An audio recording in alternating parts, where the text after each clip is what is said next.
তো hey guys, সবাই কেমন আছো? আশা করি সবাই ভালো আছে। বিথিকা ব্লগে সবাইকে স্বাগত জানাই। আর আমি এসেছি অনেকদিন বাপের বাড়িতে, ঠিক আছে। তো অনেকদিন পুকুরে স্নান করতে যাই না, তো ভাবলাম চলো পুকুরে স্নান করতে যাই।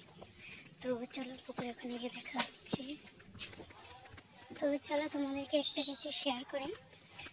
আমরা যখন ছোটো ছিলাম, তো এই স্কুলটা হচ্ছে এই স্কুলটায় এখানে পড়তাম, ঠিক আছে। স্কুলটার নামটা দেখলাম, এই স্কুলটায় আমরা পড়তাম, ঠিক আছে। দেখতে পাচ্ছি যখন অল্পে থাকতাম তখনই পড়তাম।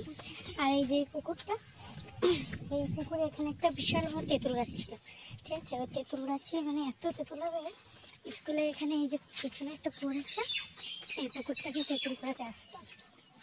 এই তো হচ্ছে, তো এখন তেঁতুল গাছটা কেটে দিয়েছে। আর পুকুরে স্নান করতে যাচ্ছি, তো সেটা হচ্ছে জঙ্গলের, মানে জঙ্গলের ভিতরে একটা জঙ্গল।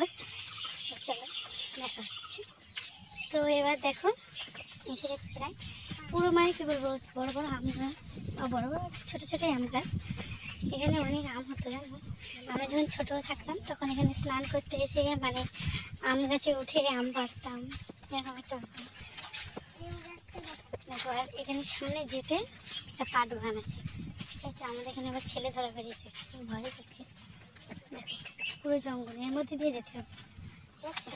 তো এর মধ্যে দিয়ে চলো যাই। আর পুকুরটা দেখাচ্ছি। পুকুরটা মানে যখন গরম খুব কম থাকে, জল যখন পুকুরের জল শুকিয়ে যায়, তখন পুকুরের মাঝখানটা না, মানে কী বলবো, জল থাকতো না, খুব কম জল থাকতো। তো সেখানেও আমরা যেতাম, কিন্তু এখন প্রচুর জল হয়েছে। বৃষ্টি হয়েছে, কাল পরশু বৃষ্টি হয়েছে, ওই জন্য। চলো পার্কখানে বেরোতে যাচ্ছি। তো গাইস, পুকুরে অবশ্য এসেই গেলাম। এই দেখো হাড়ি মাঝের পুকুরটা, দেখো কত বড়, ঠিক আছে। পুকুরটা মানে কী বলবো, লাভ টাইপের এরকম একটা ব্যাপার। সর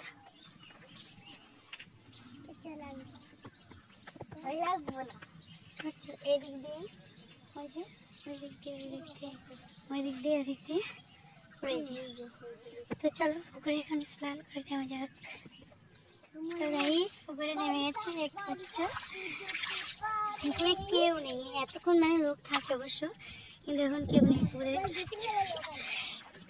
কি ঠান্ডা, দেখো গাইস, পুকুরে কেউ নেই এখন, শুধু আমরা দুজন। আমার বোন এসছে আর আমার মামার ছেলে, ঠিক আছে। ও কি বলতো, ও কোনোদিন পুকুরে নামে, ঠিক আছে। ওদের বাড়ি হচ্ছে বারাসাতে, তো কোনোদিন পুকুরে নামেনি, ঠিক আছে। দেখো ভয় পাচ্ছে,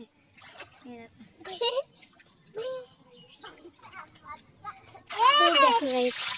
তো দেখা হচ্ছে স্নান করার পরে। টাটা। পুকুরটা কেমন তাই বলো, শুধু কমেন্ট করে জানাবে, ঠিক আছে। তো টাটা, দেখা হচ্ছে স্নান করার পরে। তো এই স্নান করা হয়ে গেছে, বাড়ি চলে যাচ্ছি আবার এই পাটপাড়ার ভিতর দিয়ে। তোর আবার কি হচ্ছে? তো চলো বাড়ি যাই। তো পুকুরটা দেখেছো কেমন, কার কার এরকম পুকুর স্নান করতে ভালো লাগে অবশ্যই কমেন্ট করে নেবে, ঠিক আছে। দেখো, তো দেখো পুকুরে স্নান করতে গেছিলাম আমি আর আমার বোনের ভাই, আর দেখো পেছনে ওরাও আসছে।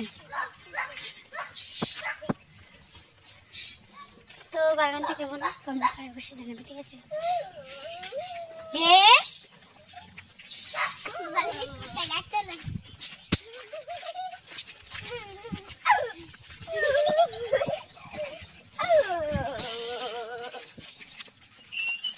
তো ভিডিওটা আমি এখানেই শেষ করছি, টাটা।